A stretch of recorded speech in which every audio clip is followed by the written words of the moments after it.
Hey, listeners, and welcome to the You Are Epic podcast. This is where we honor the people who've helped build not just our industry, but our communities. I'm Angela Hucker, and I am so glad that you're here. So, I'm taking the time to sit down with people who've been in construction for years, people who've been through the ups, the downs, and everything in between. You're going to hear real stories of resilience, growth, and moments that shaped who they are. This podcast is for those that want to learn more from people who've been walking this path for some time, and they're helping to lift up others and quietly making a difference along the way. It's also to show you that your journey matters and your voice matters. And in case you've forgotten, you are epic. Let's get into it. Today's guest is Andy Barker, an award-winning safety professional who's not just talking about change, he is out there helping teams live it, breathe it, and embed it in real time. Andy is known around the world for the way he makes safety practical, human, and transformational. With over 50 international speaking engagements under his belt and a growing list of audience favourite votes, he's built a reputation for turning theory into something people can actually see and use on site or in the boardroom. Through his work with OrgTree, Andy doesn't just deliver systems. He helps organisations embed safety into the way they do work every single day. His clients don't just tick boxes. They win awards, they shift culture, and they lead with care. What I really admire about Andy is how real he is. He makes safety about people, not paperwork. And he brings a sharp, thoughtful, and humble approach to some of the most important conversations in our industry. So excited to have our next person on with us today, which is Andy, all the way from wee old Scotland. Andy, it's so awesome to have you here. Thank you for joining us. Pleasure, I'm sure. Well, I think so. Anyway, I think it's a pleasure. Depends how difficult the questions It is are. a pleasure. I'll be gentle and I'll be kind, I promise. So I'm just wondering, maybe to start with, if you'd like to share how long you've been involved in the industry, how did you get started, and what your role has actually been, if you wouldn't mind sharing with us. Oh goodness, yeah, it's a journey when you're in your late 50s. You've been around a while. Yeah. Yeah, I started off as an electrical apprentice for the government because my Okay. mum told me that's what I should be. And my dad was an electrician, or an electrical engineer to be more precise. Four out of five uncles, I think, were all electricians. Yeah, right. And we either work for a government or down a mine. So it's like your path is clear. Do what you're told, right? And just follow in your footsteps. Yes. However, I wasn't very good at it. Quite literally, my brain isn't wired like that. I just didn't get it, right? I just didn't understand. My employer agreed very kindly and put me on a different career path. So they put me in quality, and I was very, very fortunate. I found something that I liked. I liked the structure, I liked the organizing, I liked the process, and so on. But it meant I got back to college to understand why. Mm, Why is it I'm doing these things? Because why is important. yes. And then that got me into the Ministry of Defence. It got me into explosive safety because, follow the process. Don't cut the wrong wire. I'll translate that to the language people understand. Absolutely. Yes. Which got me into health and safety. Now, I was told to go into health and safety. I didn't want to go in because it's the reputation smart after the fact and, checking and correcting and telling you you've done stuff wrong. And I couldn't Yeah. be like that. It went against the grain. I'm a people pleaser. I Mm. wanted to be helpful. I wanted somebody to think that what I did was useful. So I started switching safety services from what have you done wrong to how can we do things right together. It just seemed to gel. And ultimately, I've worked all over Europe. I've worked in Africa. I've lived and worked in Africa. I've lived and worked in the Middle East. I've traveled to the Far East, US companies, all bits in between. We'll throw a dart at a list of industries. I've worked in a ton of industries as well. And that means, back to the technical bit, I'm technically incompetent because when you're in an infrastructure business that builds bridges or designs water courses or generates nuclear power or, builds transmission towers over mountains and stuff like that, Mm. I can no longer be the guy that says, I know what you should do it my way. Yeah. What I found was if relationships on projects were good, then business outcomes were good.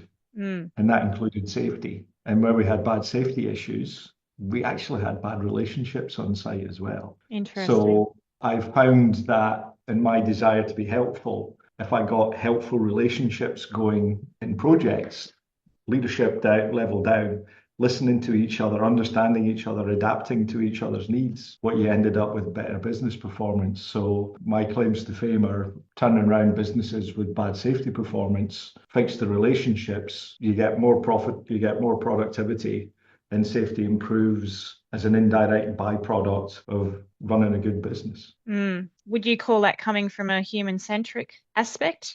I think that's a great way of putting it. I mean, instead of sitting down with a board and saying, I'm going to operationalize the following safety procedures, I say, I'm going to operationalize your core values. Mm, And you end up talking about trust and respect and dignity and what that means in this business practice, whether it's finance, HR, procurement. How do you operationalize trust? Right? It makes you think differently. Instead of filling in a form, how do we exchange knowledge? How do we exchange info? How do we make better decisions? How does one group interact with another group so that we don't just get a form filled in with some data, but we actually understand how we're working together, mm. collaboration, connection to deliver shared purpose. So yeah, very much humanistic. Purpose is important as well. Purpose and meaning and all those kind of things are sit behind so much of who we are and what we do. Absolutely. And I think that's vital for being a human, isn't it? Like you've got to have a purpose. So, No, absolutely. And I've got a very good friend who's got a brother with all sorts of issues, drug and alcohol abuse and things like that. What he and I have spoken about is how can we give that individual some purpose? mm, Why do you get up in the morning? What do you feel your contribution is to your job, to society? I think nature programmed us to contribute in a way that we feel good about that, but mm, also in the way that the other people round about us see us contributing, mm. if that makes sense. So that, I'm grateful for what I'm able to contribute. And I see gratitude in other people when I contribute me, right? Yeah. Yeah, yeah. The apprentice electrician wasn't happy about his contribution, I'm talking Yes. myself. I felt very uncomfortable. I didn't like it. And I was Yes. very fortunate that I had an employer that said, yeah, you are a bit crap at that. So we're completely aligned. Let's Yeah. find something you're good at, right? And I'm also fortunate that they could see what I might be good at before I even recognized it, even though I didn't like the idea at the time. But they put me on a path. And I was like, oh, I like this subject and I like it, the way that I contribute, which meant that I worked harder and harder and harder and harder Yeah. and got better and better, therefore, at the thing that I actually liked to do. So So the purpose has kind of helped you sort of fulfill a bit of a mission as well, I believe. I think so, but I go back to, what I wanted for me Mm, is what I want for everybody else, right? I want you to choose the career that you've chosen to be, plumber, electrician, roofer, financial advisor, HR mm, consultant, HR manager, it doesn't matter. mm. If that's what you've chosen to do, how in this organization is it okay for you to do that? That's the trust and the dignity and respect piece. It's not a piece of paper that HR pushes out and says, as a manager, be respectful in your conversations, right? Yeah. It's across the organization. How do we understand that I don't like finance, but I've got to let finance into the conversation, Yeah. right? I don't understand that technical thing, but you do. And if you come along and I say, how do we do that safely? And the finance person says, let's make sure we've got the right financial, buffers on this. And HR comes in and says skills and training and opportunity, then we all influence each other. It means Mm, everybody gets the chance to deliver the purpose that they chose for themselves in a way that's appreciated by the group, which mm, means you open up, which means you can challenge more, which means it's psychological safety, really. mm.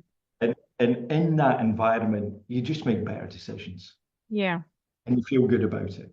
Yeah, So absolutely.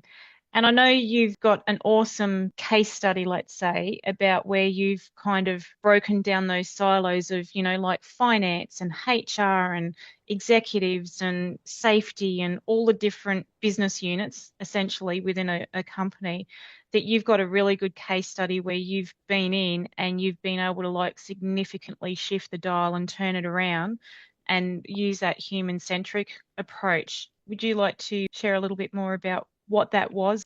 Yeah, I think, I go back, I'm a safety guy and I didn't want to get into safety because of the reputation of checking and correcting rather than connecting and collaborating, right? That mental image creates a barrier to engagement, right? I know you and I know what you do, even before I've shown up and had a conversation, right? Mm. So I went to the Middle East. There's a group of 30 companies and, we're logistics and cranes and construction and manufacturing and chemicals and tourism and all sorts of stuff, right? All sorts of stuff.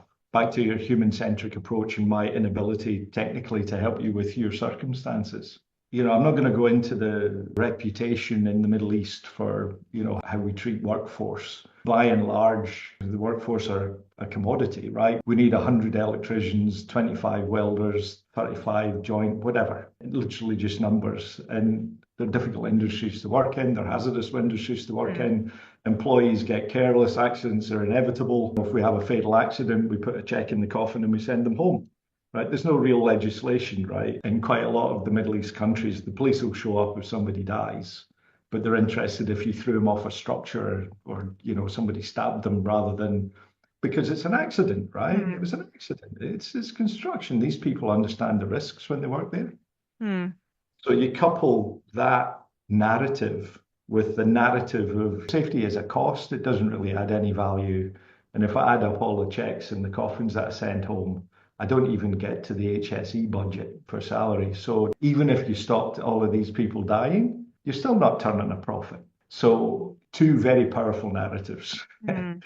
What I believe, back to the purpose and the meaning kind of thing. And I should say, a history of 5 to 15 fatal accidents per year, multiple suicides, those kind of things going on. Year on year, it just is like that. So the pain has gone away corporately. It's just the cost of doing business, right? Mm. So my belief is that everybody has all of the knowledge they need to make this go right. Put your own definition of whatever right is in there, Yeah. right?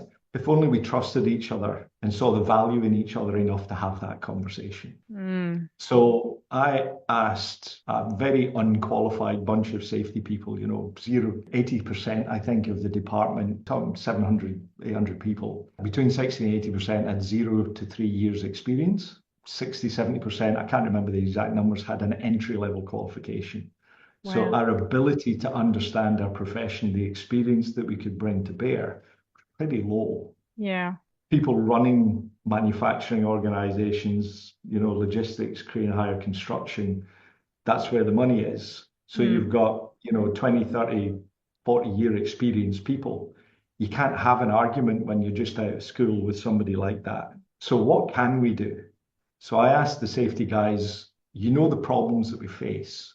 Find somebody that fixed the problem that we face and say, thank you very much. Mm. You get a hole opening, people fall through holes. You get an investigation and a just culture, and who do we fire and whose fault is it? Who didn't follow the Mm. procedure? So nobody tells you about the uncovered holes because bad things are going to follow. Mm. Now, when somebody covered up a hole, we took their photograph and said, thank you very much. Let me tell you how your behavior fits with the core values of this company. And then we Mm. shared the story at a managerial level and from a board level. So you now got the owner of the company sending emails out to company owners, the CEO saying, I want to share an example of somebody that's going to help with our future, right? So more of this behavior means better results in the long term. Mm. So every time somebody solved the problem, which were all problems that we had, we Yeah. said, thank you very much for fixing the problem. Thank you very much for fixing the problem. Now, when we showed up to talk about the problems that we had, it became okay to talk about them because they get recognition for fixing it as Yeah. opposed to harm for it existing. Yeah. And the problems that we got to solve got bigger and bigger. So you can only start out with small things Mm. because big change is hard. Little micro changes led to bigger things, led to thank you for procurement for buying this equipment. Thank you to finance for giving us the budget to buy the tools that these guys needed to actually do the job and the client's happy. Mm. And we start to join up all of the narratives with the purpose that we're here for, which Mm. is to deliver this to our customers. Yeah.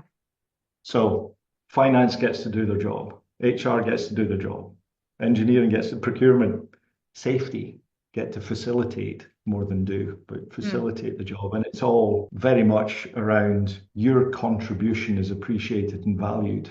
Mm. Thank you very much. 2 years later, no fatal accidents, no suicides. 3 years after I left, companies picking up international awards. So Wow. it sticks. And it also affected their bottom line as well, I understand.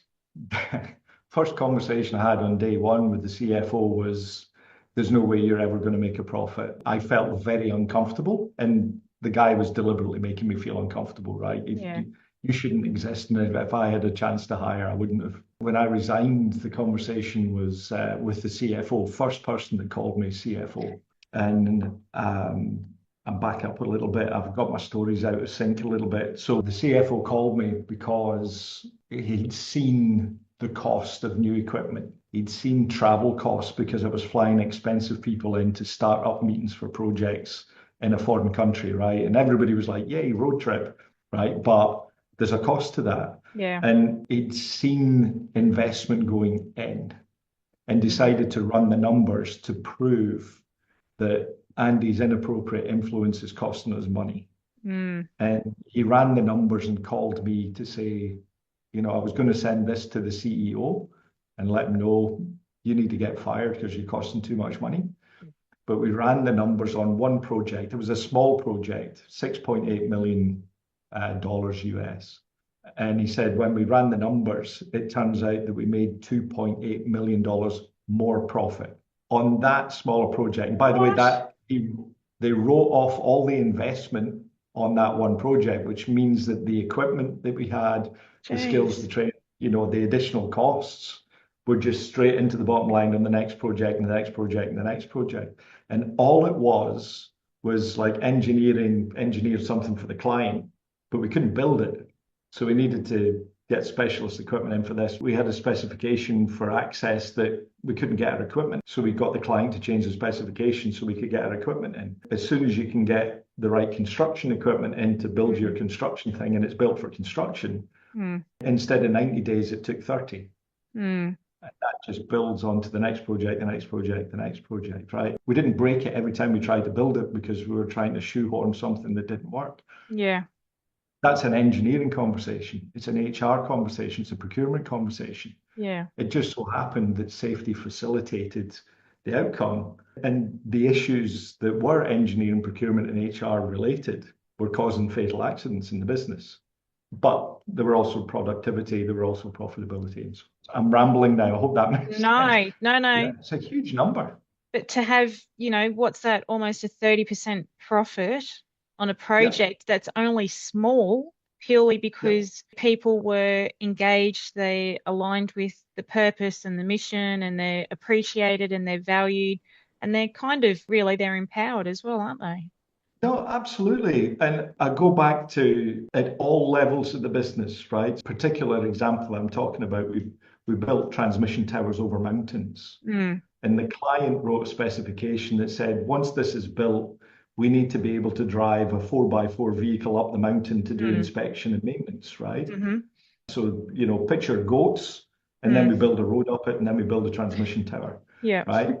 Because of the specification, we're only going to build a road for a 4x4 vehicle. It doesn't get a cement mixer, it doesn't get a crane, it doesn't get a front end loader, it doesn't get the articulated lorry with the steel up it without them falling off occasionally. So we had them falling off, but everybody shrugged their shoulders and what can you do? Mm. So when we talked to the client and said, your specification doesn't create an environment for our success, I then have the construction people saying, yeah, it would be great if we brought in Caterpillar and Leap Higher and said, what's the turning radius and the slope? And again, technical things that I don't understand. Mm. But everybody with passion was able to say, if I get this, I'll be able to do my job well. Mm. So the client started communicating instead of telling you, this is what I want. What do you need to be successful? Mm. And the first one on paper looked really expensive, but Yeah. after they did it, it's actually cheaper. At all levels of the organization, we realize that if I listen instead of tell, I'm going to Yeah. find out that you need something that I can provide that's perfectly okay to provide. And if I listen to needs, and this is a Maslow now conversation, if I listen to Mm. needs, I can turn that into belonging, Mm, which gets you trust and dignity and respect in the journey anyway. And all yeah. I'm doing is trying to work out how we can work together better, Yeah. right? With that as well, it's also engaging with the people who are Yeah. doing the work or who are at the coalface, who know what those needs are to be able to do it, whatever it is, quicker, better, faster, smarter, whatever that end result is. But this has kind of proved that if you actually engage with people who know what is needed and get their understanding and provide them with the solutions. The end result speaks for itself with the profit, but then it's also, you've got that better buy-in from the individuals as well because they've had input. So they feel more invested to be able to go, yeah, like we actually want to build this project and we want to do it well. And they feel like they've got value then because they've been heard, they've been appreciated, and that their knowledge has been respected. Absolutely, absolutely. And I think a lot of organizations, when you talk at it, especially at a senior level, Mm, they'll say, yeah, the people know best at the front line, and the people know best are the people doing the job. They say, yeah, how do you tap into that knowledge? How do you operationalize that knowledge then? mm, You end up, having a very nice conversation, but then there's no depth to it. It's just, management BS sometimes, that kind of mm, thing. So what I found very powerful was storytelling, story listening and storytelling. mm, So, corporate communications where we won a project, we deliver it on time, we're profitable. It's nice, but it's kind of generic mm. and it doesn't really touch that, Hollywood story of the hero that overcomes the challenge and, makes the world a better place, right? There's no identifiable character in that Mm, story. And we relate to characters who have challenges and overcome them. So what we started doing was telling those hero stories, like the guy that broke the status quo to cover up the hole mm, is actually a hero because his peer group would say, don't tell them anything. You tell them something, bad things will result. mm, But actually, covering up that hole, good things resulted. The mm, world became a different place because of that challenge. But also, we're now telling a story at a corporate level where employees don't add value, they're careless, they don't understand, right? They have accidents because, culturally or, they're not smart enough to overcome these accidents. So telling those stories about an employee being a solution changes the corporate narrative. mm. And now I'm going back to the business to say, I adapted my corporate procedures to identify what makes us strong and recognize that. How are you adopting your corporate procedures? Right? Because we're accountable to the employees for setting up that environment. So that storytelling piece helps change the dominant narratives of employees are careless and we know best, or Mm, we need to tell you what it is that you need to do, right? Here's the procedure. I've given you a procedure. You should have read it, right? Telling the stories of people overcoming those challenges, of mm, solving the problems, again, at a managerial level, at a corporate level, right? Contracts have renegotiated with the client, and now our construction business can deliver against the specification, right? So the contracts group says, do you see what I did for the company? yeah, Right? And everybody says, contracts, thanks very much. I can actually drive my digger up the hill now. Thank you very much. yeah, So everybody adds value. Anybody yeah. that carries a paycheck home adds value. This is something that's really missing in the industry. So you're definitely at the forefront with this and this approach as well, with this human-centric approach. Like a lot of people talk about it, and you see a lot of companies and they have their values and their mission statement and, all the things, I guess you could say. But to actually have the application and the consistency of enforcing it as well. So, like with the company that you spoke about, where people were actually thanked for actually highlighting the issues because it's like you're aligning with our values. What are you seeing with the work that you do? What can people do to help remove that disconnect with having some values and then actually applying it and enforcing it and making people accountable for it? Yeah, I think leadership's really important. And when you're Mm, talking about values, leadership can't delegate the responsibility for the culture that exists in the organization, right? mm, So I think helping leaders understand, one, that they're part of the problem, but two, are also part of the solution is really mm, important. Otherwise, there's a disconnect. So, in my profession, we're very good at doing audits and inspections and tours and saying supervision and management really ought to close out these actions and do these activities. And Mm. you end up with that disconnect tick box. As long as you're doing the activities and closing the actions, we're okay. But Mm. there's not a real feel of a connection between board and frontline. Mm. And that's where the values really come in. I'll give you a little story. I sat with the board of one company, and the company was losing, $20 million a year. At a group level, it's like we fix this or we sell it. That's their decision. So they put a brand new CEO in, who's somebody that I'd been working alongside. He owned a couple of the problem children in the Middle East, Mm. but he was a really good strategist. He understood the industry, understood what it needed to do. And he said there's a disconnect between behavior and strategy, culture and strategy, if you like. Mm. And capacity is those two things in harmony, right? So culture doesn't eat strategy for breakfast. You need both in balance. Mm. So he had the strategy. He said, you show up and help me with the culture piece. And we started with a workshop that actually created the company that I founded, OrgTree. It's about how we connect. So see your organization as a connected tree, not a chart. So we sat down and I said, if you were to describe this company as a person in single words, how would you describe the behavior? And I got aggressive, transactional, cost cutting, contractual, kind of finance, transactional sort of words, if you like. One gentleman did say, hang on a minute, we've got a better reputation than this. We're good at engineering and we're good at, and almost together, everybody kind of looked at him, paused. Somebody said, nah, and they went back to these negative words. Yeah, okay. So I filled them up anyway. And I said, okay, can you tell me what your core values are? And somebody opened their laptop and I said, what are you doing? He said, well, I'm looking up the core values. I said, you can't look up your core values, right? He said, well, marketing put them together. What's the purpose of core values? Well, we need to look nice to our clients. I said, okay, let me tell you what your core values are. And I pointed to all of the words that they'd given me. And they said, no, they're not. I said, okay, do your clients see you like these words, transactional, aggressive, cost cutting? Well, kind of, yeah. I said, let me tell you the story about an employee who bought a piece of equipment that you didn't give him so that he could fix part of the job that he was trying to do for our client. And when he tried to claim the piece of equipment back, did you follow the procedure? Did you get appropriate authorization? Is that transactional, aggressive, and cost cutting? Kind of, well, yeah. I said, so these are your core values because you've designed an HR compensation process around about being transactional and aggressive. Your contracts department has got terms and conditions so you can beat up clients after you get the job because you want to try and get more money out of them. But so these are your core values because it's how you've built your business and all your business processes.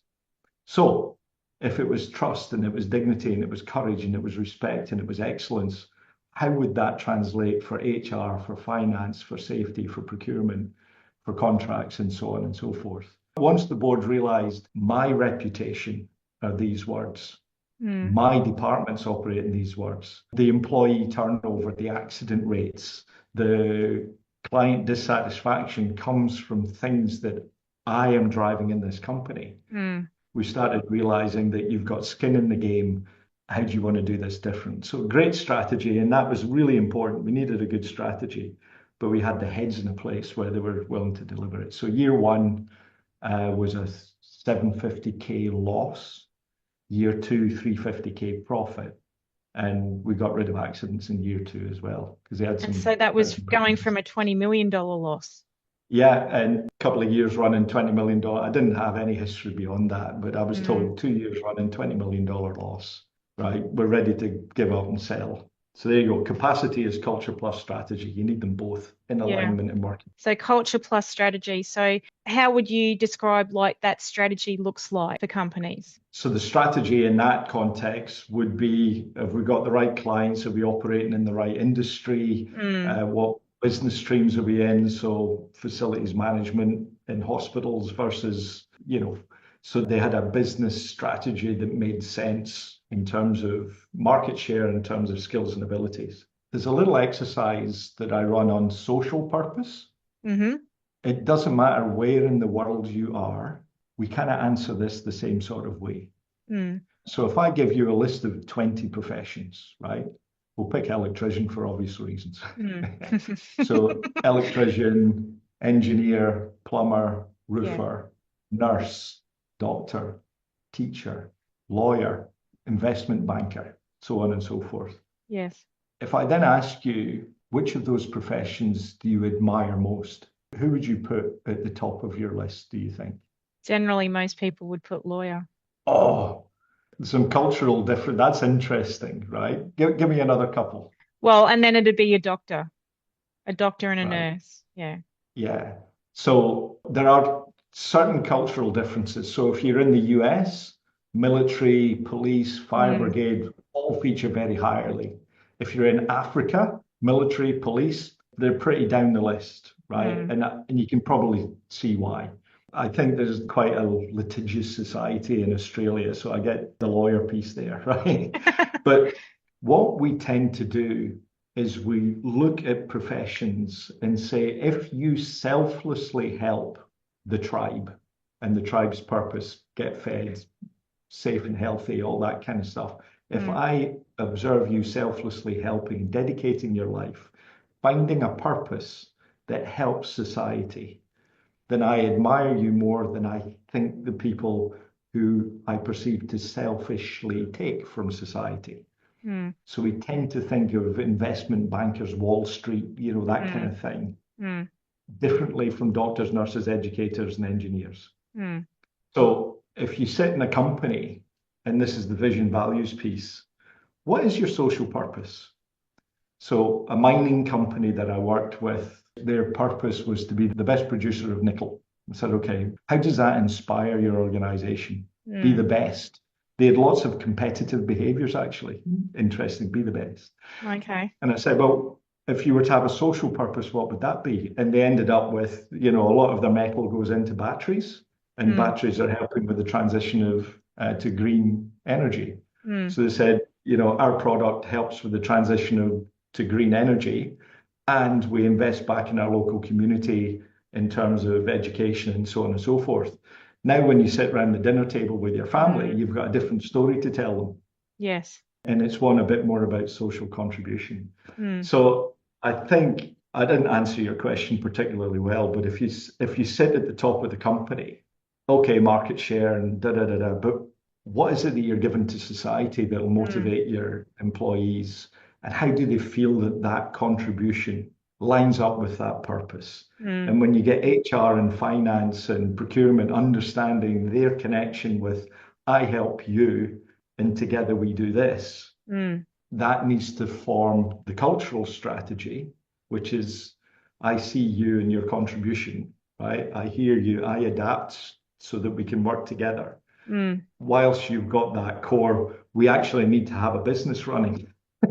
So Yeah. you know what I mean? Does that answer your question? I went off Yeah, piece there. it does, but it's actually shifting the narrative to be one that's, like you said, that's transactional, contractual, financial, all of those sorts of motives, I guess you can say, which is Yeah, traditional business practice, to actually finding the bigger purpose. yeah. There's a story I remember, like when they were putting a man on the moon in the US, and the president, was it Roosevelt or something, who went through NASA Kennedy. and spoke to the janitor and said, well, what do you do here? "Oh, I'm working to help put a man on the moon." And Yeah, he was the janitor, but he was part of that bigger vision for society, that his job yeah. was as important because his job was still part of helping to put a man on the moon. So, There's a few stories, the St. Paul's Cathedral story that's very similar, when talking to the stonemasons and things like that. There's a great video that I saw many years ago, it just popped into my head there. It's set in a school in India. Each of the pupils has to tell, a story about what their mum or dad does at work. mm, This child said, my dad has the most important job in the city. I said, oh, is he the mayor? No, no, no, no. Is he a chief of police? No, no, no. Does he head the fire brigade? No, no, no, no, no. Is he the head of education? No, no, no, no, no. So they go through all of these, what would traditionally be considered as important jobs. yeah, yeah. And then it cuts to a guy in the sewers, making Ah, sure that everything flows, yeah, right? yeah, My yeah. dad doesn't do that, the city stops.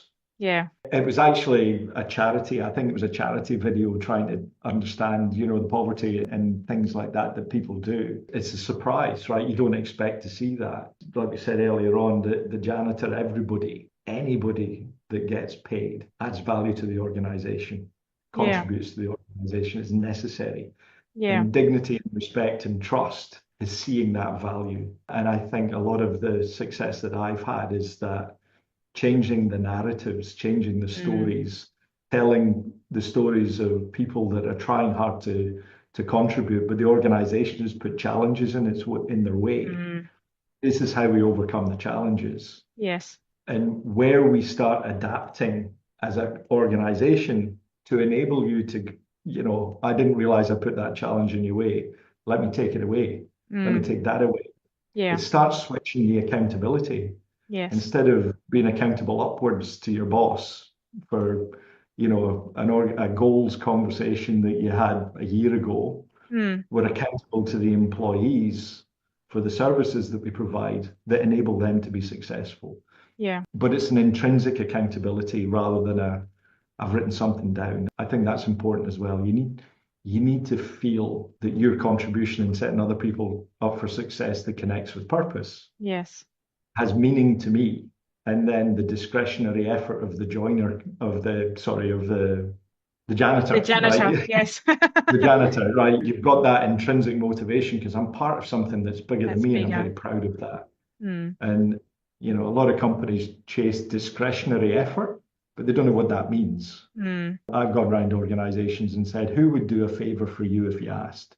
Mm. It's not a job, it's not a task, it's not part of your job description. Who would do you a favor? Mm. If you go out your way to help somebody on something that's not your job, Mm. then you've got a relationship that's founded in trust and respect because Correct. I'm willing to go further for you. So that janitor every day is like, I'm going to do you a favor. I'm going to do you a favor. I'm going to do Mm. you a favor Yeah. because I'm so fired up and proud because I can guarantee you that there's a lot of intrinsicness about that janitor. Yes. Well, and he understands the big picture and how it's contributing to society as well. Yeah.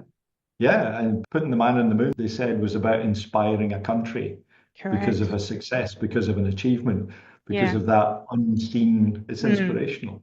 Yeah. And the American president isn't sitting down saying, pay your taxes. No. We're putting more money into this, we're putting more money into that. It's like, we're a wonderful country. Look what we Yeah. did. Yeah. So you touched on before about your company, OrgTree, and how you're Mm. helping companies understanding all these aspects, the gaps that they've got, the collaboration, the values, the respect, the trust for the people, empowering, all that sort of stuff. You mentioned before about it was something that led you to starting OrgTree, and just curious to hear a little bit more about that story and what you do as well. Mm. It's a journey of just 2 years, right? That consultancy piece. But when I look back, I've been a consultant forever. Yeah. So, if you can imagine sitting in a corporate office with, multiple projects, different companies out there, I've got a choice. I can sit and write policy and issue memos and things like that from the ivory tower, as some people would call it. But what I found really, going out and sitting on projects and listening to people, how they felt, where they were helped, where they were hindered, where they had Mm. challenges, and so on and so forth. And again, I'm technically incompetent. A lot of safety people have a reputation of going out with a clipboard from the office and saying, here's my agenda. You should be Mm. a little bit better at doing the following things. Mm. But we haven't listened to the site, right? The people working there to understand their challenges. And because I'm technically incompetent, I'm standing in an oil refinery, I'm in a pharmaceutical plant, I'm standing at the side of a river looking at a bridge, whatever. I had no idea what's going on, right? Mm. I think that weakness you can turn into a strength, right? Yeah. So, what's it like to be you here? Mm. And somebody tells you a story, and there's very few people doing that. So, I can go back to the office and say, these people are really struggling because we're not listening, Mm. right? We're doing things that we think are adding value, but we're not listening. So, that got me to fixing relationships between head office and site, and on site fixing relationships with each other. So I started going around and realizing that, my time is limited. I'm going to turn up here. The problem is that you're not talking to each other. here's something that we can work on together. I'll check back in a couple of weeks kind of thing. But when I come back, they're starting to find and fix their own problems Mm. once they see that each other's helpful and valuable and contributing.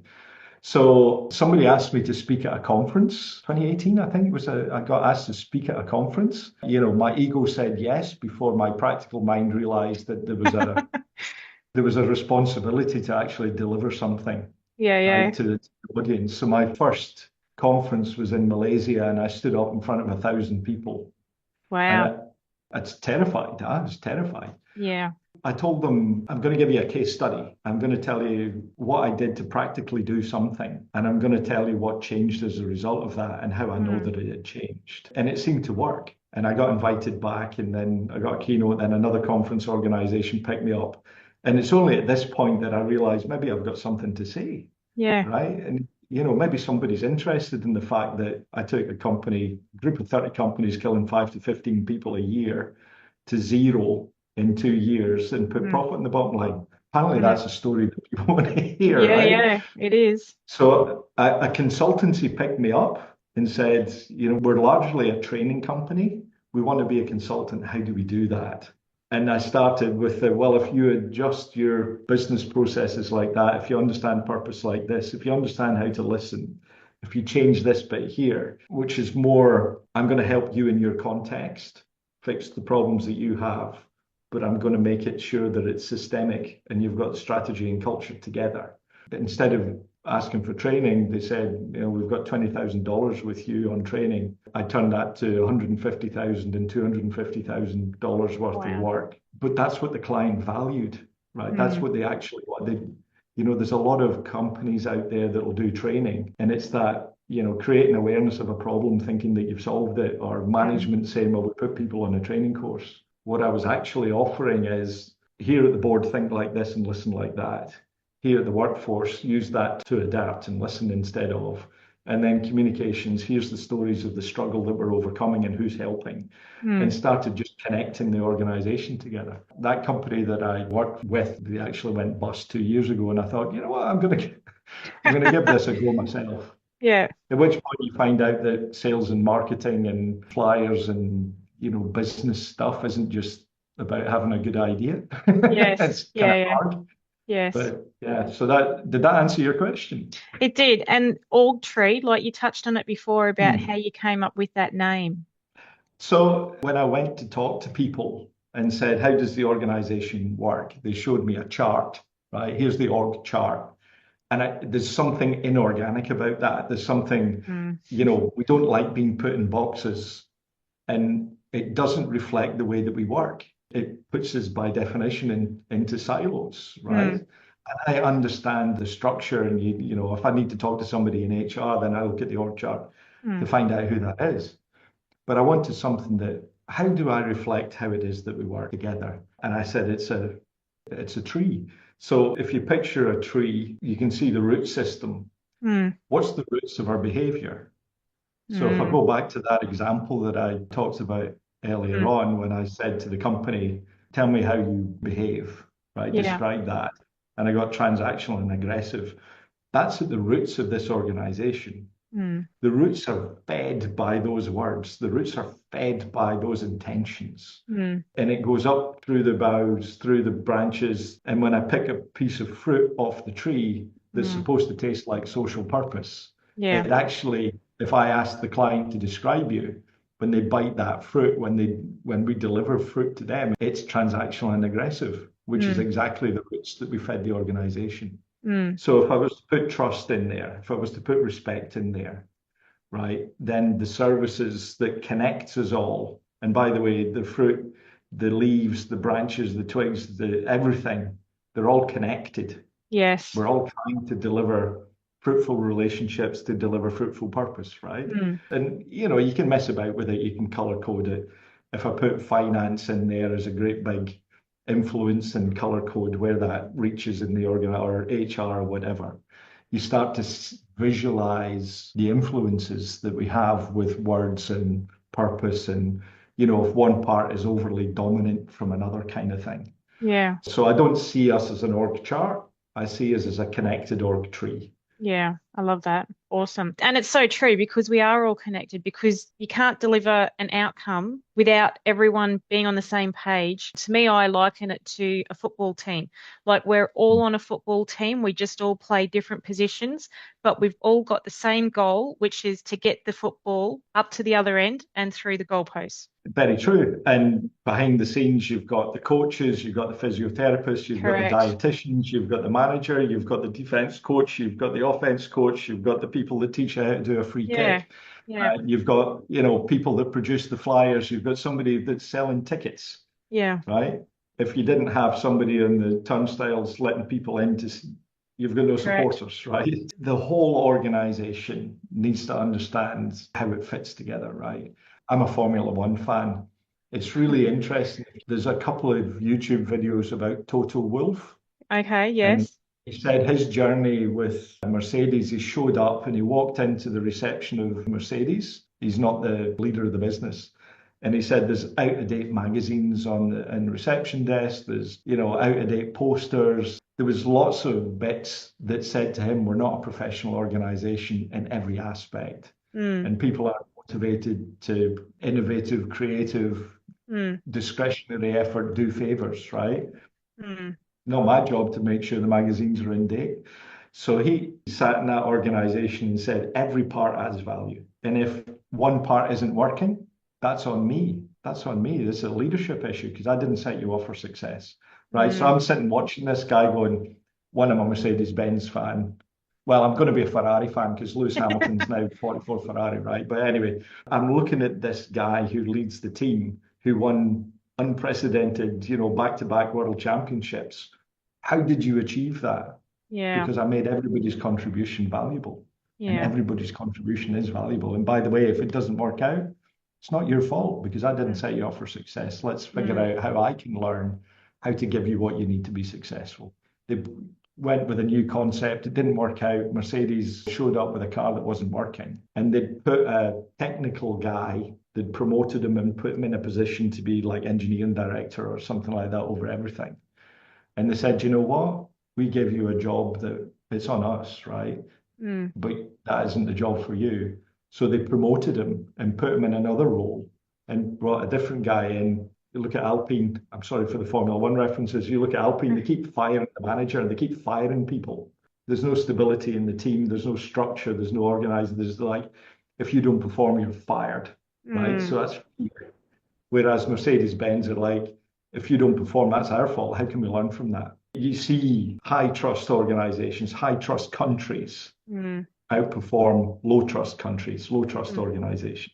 For me, like to kind of summarize that, that would be like leaders actually taking accountability and responsibility for what's happening as the collective, rather than actually pushing the blame elsewhere that it's the people's fault, but them actually taking that responsibility and saying, hey, I'm accountable for this because that's my fault. I didn't set you up for success. I completely agree. And I've got a little story on that, funnily enough. Because you love Um, stories. because I We love love hearing them. stories. Yeah, but our brains are programmed for stories, right? Because Absolutely. That's before how we you learn. wrote, yeah, we used to sit around the campfire, and the lore, Lore, was passed down through stories. This is an acceptable behavior in the tribe. And Mm. by the way, we're here to make sure the tribe was fed and safe and successful. And that's what the stories were all about. Mm. And then we translated it into LAW and started employing lawyers and safety people. Not quite the intention, but lore was stories. Back to your point, it needs to feel like that for leaders. They need to understand the implications and the impact of their decisions. Because if you don't feel it and you haven't experienced it, then it becomes one of those, yeah, kind of thing. So I was invited to site. I thought I was going for a site tour and one of our construction sites in the power industry. And it turns out they'd run a week-long safety campaign. Now, in the Middle East, you don't take time off from work.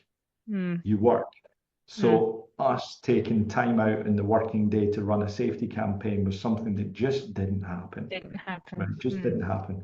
So we've already broken with tradition. We've already got permissions from senior people to do things that wouldn't normally be done, right? So Mm. so when I walked through the door, expecting to do a tour, and they've got 800 people sitting down in this room that we've constructed to show me what it is that they've done. And we're immensely proud. Yeah. And, I was quite emotional. They said, right, Andy, showed us what it is that they've done. They said, right, Andy, speech. I can talk, but I do like to, I do like to be a bit prepared. And Yes. I had nothing. I had nothing because I was feeling, geez, what's going on here?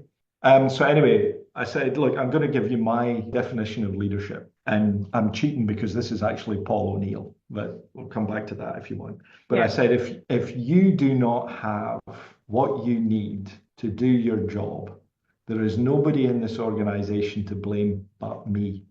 Mm. Because if you haven't got what you need and it isn't okay to ask, which by the way is at the root of most accidents I've ever investigated, I don't Mm. have what I need and it wasn't okay to ask. If you don't have what you need and it isn't okay to ask, then I haven't set this company up to set you up for success. So Mm. put me to the test. Who doesn't have what they need to do their job? And there was a gentleman from Nepal stood up and said, I need a shovel, right? My shovel is worn out. If you can picture like a shovel with a point on, not the flat edge shovel, Yeah. he'd like worn a crescent moon in the side of his shovel. I've got a photograph of it. Wow. He'd worn a crescent moon. He'd worn it out. He said, I need a new shovel. One of my guys stepped forward and said, you know it's okay to speak up. And I said, apparently not. And that's a Mm. leadership conversation that we're going to have, you and I. And I turned around because the management team were behind me and said, can we get this guy a shovel? And the finance guy said he can have two tomorrow with a smile on his face. And I said, it's interesting that finance said that and not operations. We can have a talk about that tomorrow. So I said, there you go, you can have two tomorrow. Now, this guy from Nepal walked through the 850 people sitting there and gave me a hug. Oh, He wow. gave me a hug. I carry a job title and qualifications and experience. I work for the owner of the company. I'm Western. I've got a white face. That social interaction doesn't Mm. happen, right? But the conversation the following day with the management team, because I got them together, I want to talk about this. Mm. It's not about, let's dig into corporate culture, he said, with a pun intended. So that guy didn't ask for a new shovel, despite it being worn out, because it's not okay to spend company money. Mm. Because actually, if you've damaged a piece of equipment, it comes out of your salary to pay for it. And Wow. that guy sends all his wages home. Nepal's a No. very poor country. It still hasn't recovered from the earthquake it went through No. years ago. So this guy sends all his money home. He can't afford a new shovel. Mm. We can. In fact, we can afford two tomorrow, said the Mm. finance guy. So what's the implications of the financial policies, financial decisions that sit with this table on the Mm. culture of this organization? And I'd tell you something, that guy that's going to dig holes tomorrow, he's going to dig better holes than he's ever dug in his entire life. Yeah. That conversation with the board about dignity, respect, and trust as opposed to aggressive contractual and so on. If you don't feel it as a leader, you're not going Mm. to do something about it. If you Yeah. don't see the connection between my decision and the front line, you're not going to do something about it. And, I've been fortunate with the roles that I've had with companies to sit at board level. I need you to understand the implications of our decisions here on Mm. how this company is run. And if you can't see the link, it's because we haven't worked hard enough to understand it. We Mm. haven't listened.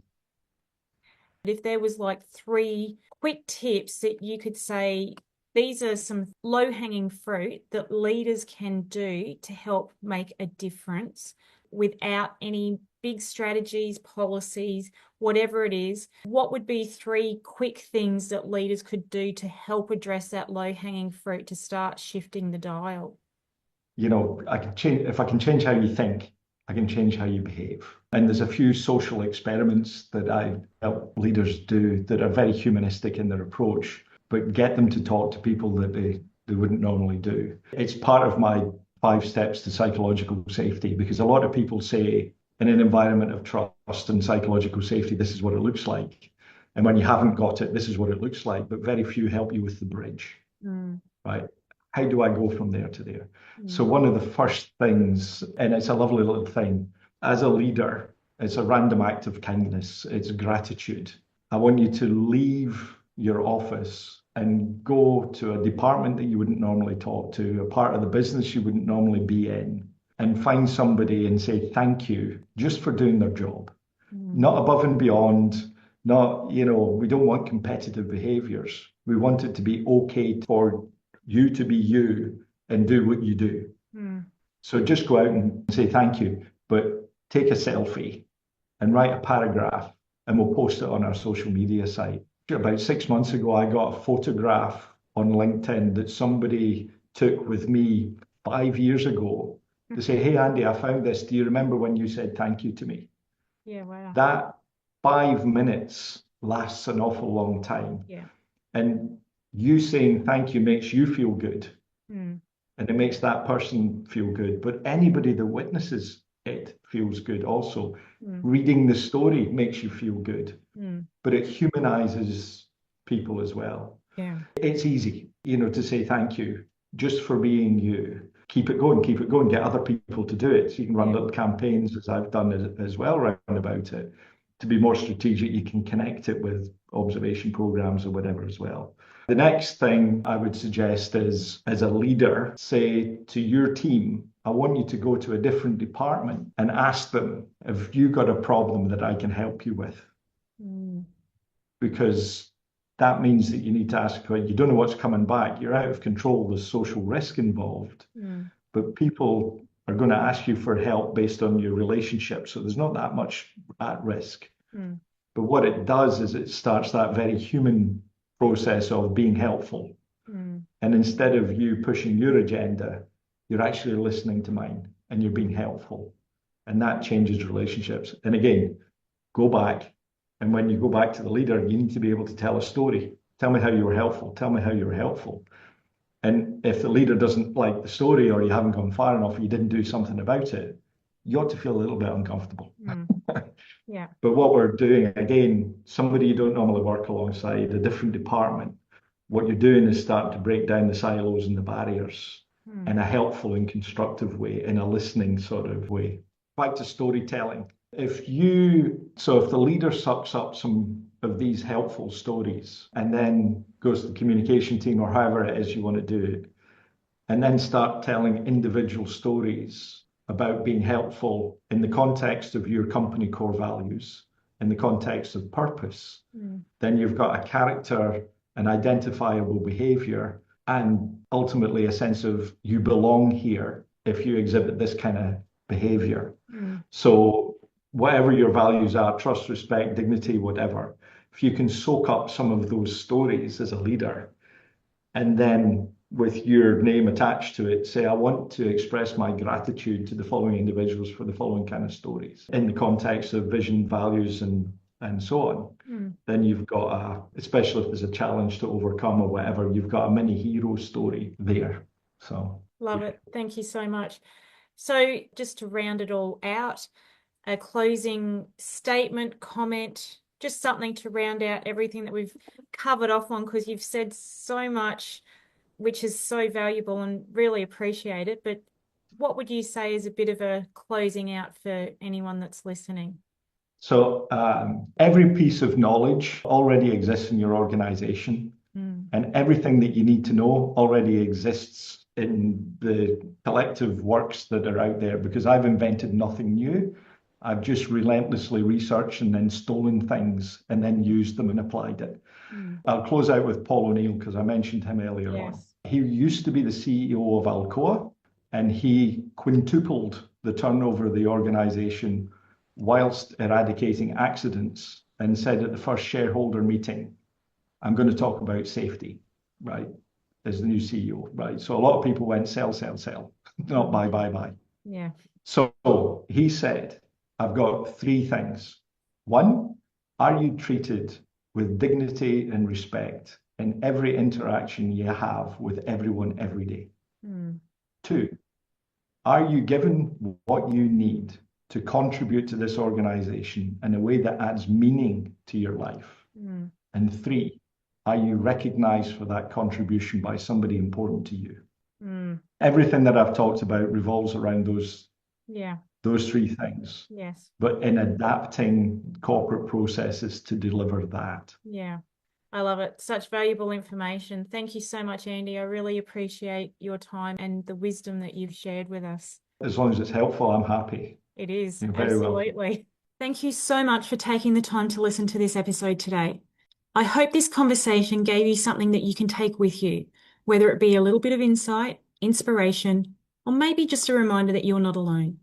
If it resonated with you, please share, because we're better when we help build each other up. And remember that your experience, your story, and your journey, it all matters more than you know. Until next time, stay kind, stay connected, and never forget, you are epic.